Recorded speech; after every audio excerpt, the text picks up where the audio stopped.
m'appelle Paul-Victor Desarbres, je suis maître de conférences en littérature française de la Renaissance à Sorbonne Université et je vais vous présenter mon livre à paraître chez Drault, intitulé La plume et le lys, carrière, publication et service de la politique royale chez Blaise de Vigenère.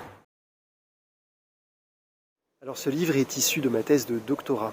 Il a pour but d'éclairer la figure d'un humaniste français de la seconde moitié du XVIe siècle, diplomate, espion, traducteur-commentateur qui s'intéresse à l'histoire, aux beaux-arts, à la mythographie, à la kabbale et à l'alchimie.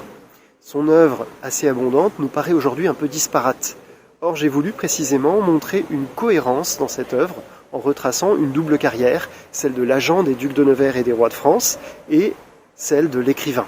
Pour cela, j'ai utilisé la catégorie de secrétaire, c'est-à-dire de spécialiste de l'écriture et de conseiller de second rang.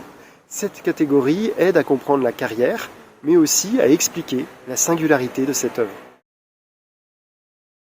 Donc ce livre comprend 4 parties.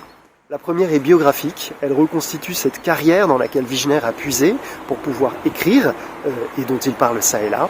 On comprendra pourquoi Vigenère réussit même à s'inviter dans un tableau qui figure en couverture de ce livre.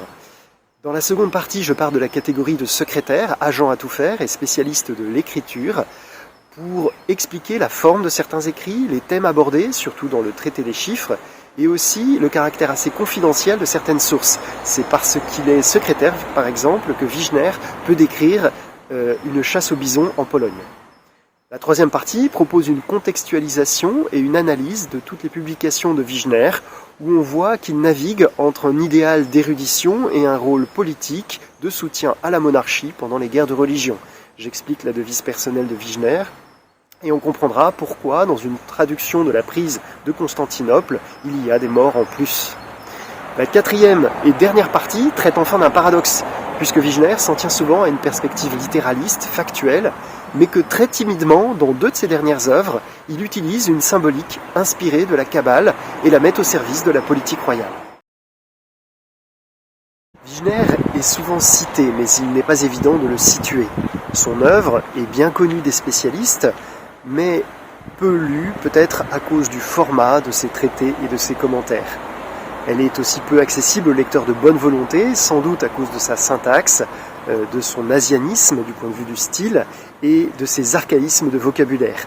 Ce livre permet d'y entrer à moindre peine. Par ailleurs, incidemment, il fournit une véritable coupe transversale du XVIe siècle français que Vigenère a traversé. Alors j'espère qu'il pourra intéresser des spécialistes de littérature, des historiens de l'art, mais aussi des personnes curieuses de découvrir la Renaissance et ses secrets. Pour conclure, je vais laisser la parole à Vigenère qui remanie à sa façon une image qu'on trouve déjà chez Platon. Tout le train de la vie humaine ressemble proprement à un chariot attelé de 2 chevaux, à savoir le faire et le dire, sous quoi je comprends aussi l'écriture, dont le conducteur est la raison, qui doit de vrai avoir en main les rênes de tous nos projets et actions. Il requiert qu'on les pense soigneusement, qu'on les étrille, qu'on les époussette et tienne bien net, puisque ce sont ceux qui finalement doivent rendre et rouler notre nom au temple de l'immortalité désirée.